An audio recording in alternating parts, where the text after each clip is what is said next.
Et si vous venez de nous rejoindre, bienvenue, c'est Midi Ensemble, c'est l'heure de notre page santé. Aujourd'hui, nous allons parler du mal de dos. Le mal de dos est un symptôme commun qui est l'expression de nombreuses pathologies qui affectent la colonne vertébrale. Qui d'entre vous ne s'est jamais réveillé un matin avec un tour de rein ou bien les reins en compote? Et puis ce scénario, malheureusement trop classique, un faux mouvement et nous voilà coincés. Notre dos vient tout simplement de nous rappeler qu'il a été négligé ces nombreuses années et nous fait payer la facture chère d'ailleurs, des efforts inconsidérés. Le mal de dos n'est donc pas normal, mais ça n'est pas une fatalité. C'est le sujet de Midi Ensemble. Nous allons vous donner quelques règles pour améliorer votre quotidien au travail, en voiture, dans vos loisirs ou bien encore chez vous. Il faut donc prendre des bonnes habitudes. Pour en parler, j'ai le plaisir de recevoir le docteur Yoni Yarom. Yoni, bonjour, bienvenue. Vous êtes médecin du sport et vous vous occupez notamment de l'équipe de tennis d'Israël. Et puis Karen Nedjar, bonjour, vous êtes ostéopathe. Et puis évidemment, Marianne Bougrain qui est devant son ordinateur. Elle interviendra en direct tout au long de notre émission. Vos questions, vos commentaires sur notre email midiensemble@i24news.tv disponible pour vous. On est parti, surtout ne changez pas de chaîne.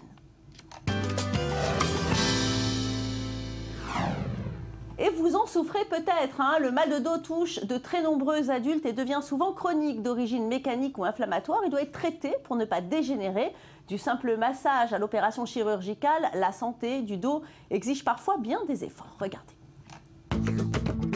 Le mal de dos est-il le mal du siècle? Les données scientifiques ont démontré que 80% des êtres humains seront amenés à souffrir d'un mal de dos au cours de leur vie. En France, une personne sur 5 vit avec un mal de dos depuis au moins 3 mois. Le mal de dos chronique est donc fréquent. Beaucoup de facteurs expliquent son existence. Prise de poids, mauvaises chaussures, mauvaise posture, autant de causes qui peuvent porter atteinte à la santé du dos. Dans la majorité des cas, la cause n'est pas identifiée. Il existe communément 2 types de mal de dos. Le mal de dos d'origine mécanique et le mal de dos d'origine inflammatoire. Le mal de dos a toujours des conséquences significatives sur la vie quotidienne, sommeil perturbé, activité professionnelle entravée et vie personnelle limitée.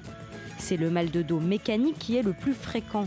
Douleur lancinante ou vive, ce mal s'intensifie avec l'effort et diminue avec le repos. Il est souvent dû à un effort physique trop important ou à un traumatisme. La maladie la plus répandue est la lombalgie, aussi appelée lombago. Elle touche le bas du dos et est souvent due à un choc musculaire, comme le fait de soulever des charges trop lourdes. Mais d'autres pathologies existent aussi. Hernie discale, tassement vertébral, voire malformation congénitale. Mais pour une personne sur 20, c'est une inflammation qui est la cause du mal de dos chronique. Ses caractéristiques sont bien spécifiques, apparition avant 40 ans, l'exercice atténue ses symptômes et les douleurs peuvent être nocturnes. Le mal de dos inflammatoire est généralement causé par des maladies auto-immunes, c'est-à-dire des maladies où le corps s'attaque lui-même à ses propres tissus sains. D'autres causes peuvent être à l'origine du mal de dos, comme une infection rénale ou gastro-intestinale, un rhumatisme inflammatoire ou très rarement des tumeurs. Pour soulager les dos douloureux, le repos est de mise. Un traitement médical à base d'antalgiques, d'anti-inflammatoires et de relaxants musculaires est aussi envisageable. Une opération chirurgicale est nécessaire quand une hernie discale devient compressive. Mais avant ces extrémités, pour soulager les maux de dos, rien ne vaut un massage décontractant, une séance d'acupuncture, le choix d'un matelas adapté ou tout simplement un peu d'exercice physique pour se remuscler le dos. Alors Yoni, qu'est-ce que c'est que le mal de dos? Le mal de dos, c'est un grand tas de problèmes qui risquent d'arriver. Et je pense que le problème principal, c'est qu'on a décidé un jour de se redresser sur 2 jambes à la place de rester sur 4. De là, les problèmes arrivent. Mais le mal de dos, vraiment, est d'une partie, d'une origine qui peut être très dangereuse, comme les tumeurs dont on a entendu parler. Il ne faut jamais négliger ça, surtout dans un âge beaucoup plus avancé. Mais aussi, c'est des problèmes qui sont liés à ce qu'on fait dans la vie, et c'est des problèmes qui sont liés au mouvement qu'on fait. Et on sait une chose très importante de voir ce qui est dans la base de mal de dos. On sait très bien que si on est bien musclé, que si on est bien parallèle dans les musculations de droite et de gauche, si on a une activité physique aérobique, tout ça, ça aide un petit peu à empêcher le mal de dos. Mais on sait très bien que quand ça arrive, on ne sait pas toujours pourquoi et on perd beaucoup d'argent, de temps, d'effort et de douleur à essayer de comprendre pourquoi. Surtout, il y a des problèmes de mal de dos qu'on doit faire attention. Et c'est surtout les problèmes qui sont liés plus loin que ce mal de dos. C'est-à-dire que quand ça touche la colonne vertébrale et les nerfs qui sortent de la colonne vertébrale, d'habitude, ça sera une douleur qui sera plus loin, dans les jambes, dans les fesses. Et ça, c'est des problèmes qu'il faut faire attention parce que si ça avance, si ça continue, ça risque de laisser un problème pour toute la vie et qui va permettre de nous bien souffrir. Alors justement, Karen, les origines du mal de dos, c'est quoi ? Alors, il y a tout d'abord les origines mécaniques dont on a parlé dans le reportage avec des problèmes de posture, des micro-traumatismes ou un sport inadapté par exemple. Il y a également des problèmes discaux, une origine discale avec l'exemple des hernies. Il y a des origines dégénératives avec par exemple l'arthrose et l'ostéoporose. Oui. Il y a également une composante psychologique importante. Et il y a bien sûr les origines rhumatismales et inflammatoires. Et enfin, comme vous l'avez dit, les causes tumorales ou infectieuses également. Alors justement, on va regarder ces quelques chiffres. 8 personnes sur 10 ont souffert, souffrent ou souffriront d'un mal de dos, c'est énorme. Lumbago, hernie discale, arthrose lombaire, ça fait 80% de la population. Le mal de dos, mal du siècle, ce n'est donc pas un cliché. Première cause d'invalidité chez les moins de 45 ans, les douleurs dorsales représentent 8% des consultations chez les médecins généralistes et 50% de l'activité des kinésithérapeutes. Alors Yoni, dites-nous quelles sont les causes du mal de dos ?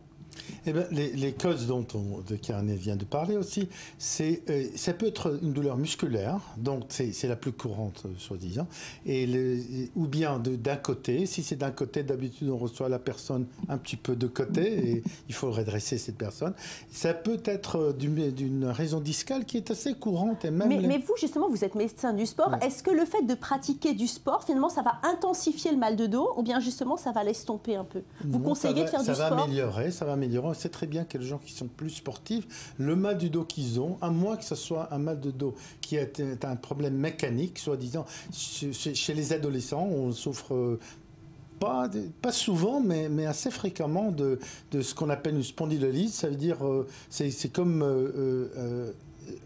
à cause de l'effort, on reçoit un petit problème dans les vertèbres qui risque d'augmenter et de faire un problème beaucoup plus grave. Quel sport est le plus bénéfique pour le mal de dos? On parle de la natation par exemple, c'est vrai ça? C'est un sport complet? Oui, parce que la natation c'est vraiment un sport qui enlève le poids du dos. Il nous fait, on est parallèle, on est dans l'eau, c'est très simple et on fait du mouvement du bras, des bras surtout. 70% de l'effort, c'est l'effort des bras, un petit peu des jambes, et ça permet de redresser les muscles du haut du corps qui sont importants pour l'équilibre. La natation c'est très bien, mais aussi la marche, la course à pied qui est faite d'une façon... pratiquer une activité physique. Une activité aérobique surtout, mais aussi musculaire. Alors justement, nous retrouvons tout de suite Marianne pour les questions téléspectateurs. Marianne, bonjour. Oui Valérie, alors nous avons reçu un nouveau commentaire, celle d'une téléspectatrice qui nous dit que son mari a une hernie discale lombaire, son disque est cassé. Il a donc été mis sous arrêt maladie, mais très rapidement il a voulu reprendre le travail, ce qui a fait qu'il s'est rebloqué. Y a-t-il des solutions pour ce genre de cas? Karen? Alors, ce qui va être important dans un premier lieu, c'est d'avoir des examens complémentaires adaptés, récents et précis. C'est-à-dire dans ce cas-là, par exemple, radio et IRM. Il faut vraiment savoir à quoi on a affaire.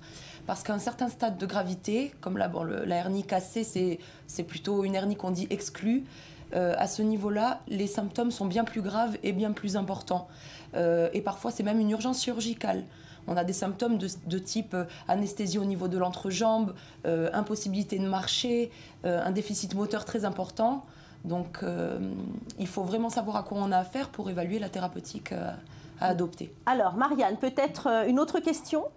Oui, Valérie, celle d'un téléspectateur qui nous dit qu'à partir de l'âge de 19 ans, il a commencé à ressentir une douleur au niveau de la colonne vertébrale. Il en a aujourd'hui 58, mais ça fait vraiment 12 ans qu'il a extrêmement mal tous les jours. Alors, y a-t-il une solution magique pour ce genre de situation? Karen? Alors, non, il n'y a pas de solution magique. Comme je l'ai dit juste avant, toujours avoir des examens complémentaires vraiment précis et récents. Donc radiographique, IRM, tout ce qu'on peut avoir. Mais là, dans ce cas précis, ça peut être intéressant aussi d'avoir un examen biologique, une prise de sang, afin de voir d'écarter une éventuelle pathologie rhumatismale ou inflammatoire. À partir de cela, on va interroger le patient afin de connaître ses habitudes de vie au niveau alimentaire, sportif, de son travail, de son état de stress, même au niveau digestif et aussi même au niveau occlusal, afin de chercher qu'est-ce qui entretient la chronicité. Parce que la question là, c'est pourquoi est-ce que cette personne a eu mal toute sa vie? Oui, alors justement, autre question, Marianne, sur Internet. Oui, une dernière question, Valérie, celle d'une téléspectatrice qui nous dit qu'elle a une scoliose. C'est une femme sportive, dynamique. Elle a l'impression que depuis qu'elle a repris la musculation, elle a de plus en plus de douleurs. Alors d'après vous, Yoni, est-ce que le sport favorise les mal de dos? C'est un risque, oui, mais surtout dans le cas d'une scoliose, justement, la musculation, mais la musculation adaptée, qui soit donnée par un kiné, qui connaît et qui suive exactement. C'est pas qu'il peut faire ce qu'il veut. Il doit être suivi, il doit être dirigé, et si ça marche très bien avec les sports qui sont appropriés, là, ça sera très bien.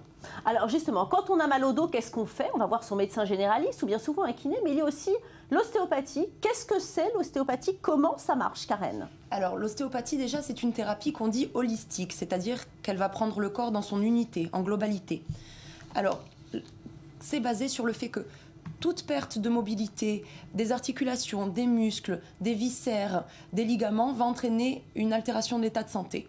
À partir de là, l'ostéopathe, par des manipulations, va tenter de rétablir cette capacité de mouvement et ainsi permettre au corps de se rééquilibrer et de se réadapter. Ça s'adresse à qui? Alors, dans le cas de mal de dos, on va avoir en cabinet aussi bien des adolescents en pleine croissance à cause, par exemple, des scolioses. On va avoir même des femmes enceintes avec des problèmes de sciatique, par rapport au poids qu'elles ont pris. On vous voit là actuellement en consultation avec un patient. Ça se déroule comment alors une séance d'ostéopathie? Alors, une séance d'ostéopathie, tout d'abord, il va bien avoir un interrogatoire précis et détaillé sur exactement les caractéristiques de la douleur du patient et ses antécédents afin d'établir un premier axe de traitement. Ensuite, il va y avoir une série de tests où on va évaluer la qualité de mobilité de la zone à problème, et ces tests vont nous permettre d'affirmer cet axe de traitement en question. Et ensuite viennent les corrections. Alors il y a deux types de corrections possibles. Il y a les corrections qu'on dit directes ou structurelles, c'est les techniques qui font parfois crack. Et il y a des techniques qui sont toujours impressionnantes d'ailleurs. Qui sont impressionnantes, mais qui sont, si elles sont bien réalisées en connaissance de cause et en connaissant bien le patient, sont sans danger. Et il y a des techniques beaucoup plus douces qu'on appelle fonctionnelles ou indirectes qui vont permettre également le relâchement de tension. Alors on vient de le voir, nous avons tous eu mal au dos. Nous avons demandé justement aux Israéliens s'ils ont souvent ce problème. Regardez. Je suis prof de yoga et beaucoup de personnes se plaignent de douleurs au dos. Ça m'arrive d'avoir mal au dos, mais je le gère bien. Oui, j'ai souvent mal au dos et d'ailleurs j'ai un problème avéré, une scoliose. Oui, je suis plutôt jeune, mais j'ai des douleurs dans le dos, parce que j'ai une jambe plus courte que l'autre, donc je connais bien ce problème. Mon père d'ailleurs a eu le même. De nos jours, tous les jobs se font assis ou debout et je vais devoir m'y habituer, puisque je vais travailler dans un hôpital, donc c'est un problème à prendre en considération. Oui, j'ai souvent mal au dos à cause d'un travail trop physique, quand je voyage aussi, mais surtout quand je dois porter des objets lourds. Oui, parce qu'on est assis toute la journée devant des ordinateurs. Oui, c'est le mal du siècle et je pense que parfois j'ai des inconforts dans le dos parce que je reste trop assis. Les nouvelles maladies, c'est d'être assis. Alors justement, on le voit dans l'échantillon des personnes interviewées par Samuel Calvo, c'est vraiment courant. La santé du dos au quotidien va-t-elle de pair avec quelques règles d'hygiène de vie à imposer à sa colonne vertébrale? Yoni? Eh bien, d'abord, la prévention, c'est la meilleure méthode. Il faut perdre du poids. La plupart des gens, malheureusement, en Israël, c'est 50% de la population qui ont un surpoids. En France, 42% surpoids, quand même, c'est pas mal, et c'est le moins d'Europe. Donc la prévention, poids,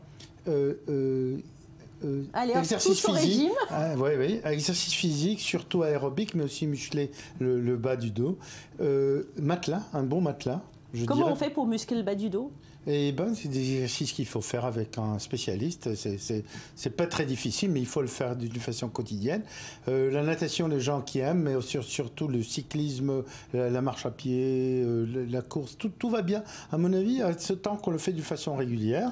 Et du moment qu'on a une sorte de douleur, du moment de ne pas attendre trop longtemps et aller chez un spécialiste pour le traiter. Si les douleurs continuent, il faut vraiment regarder un petit peu plus en profondeur. Mais en général, c'est vraiment un petit jeu entre la prévention et le traitement rapide. Et d'habitude, la plupart des gens qui en souffrent peuvent jouer dans ce jeu. Alors, un petit conseil pratique rapidement, Karen, pour éviter le mal de dos? Oui, alors, quand on se baisse pour ramasser un objet ou soulever un enfant, surtout éviter la manœuvre de salutation où on penche le dos en avant, les jambes tendues. C'est ce qui va favoriser justement l'apparition de hernie discale. Donc, surtout bien plier les genoux quand on se baisse et quand on se relève également. Allez, pas de mouvements brutaux. Donc, merci à vous tous d'avoir été avec moi aujourd'hui. C'est fini. Merci de nous avoir suivis. Prenez soin de vous. Surtout, faites du sport et surtout, restez avec nous car Midi Ensemble, ça continue tout de suite. C'est l'heure d'Israël Insight. Si vous voulez tout savoir sur ce qui s'est passé en Israël cette semaine, surtout, ne bougez pas.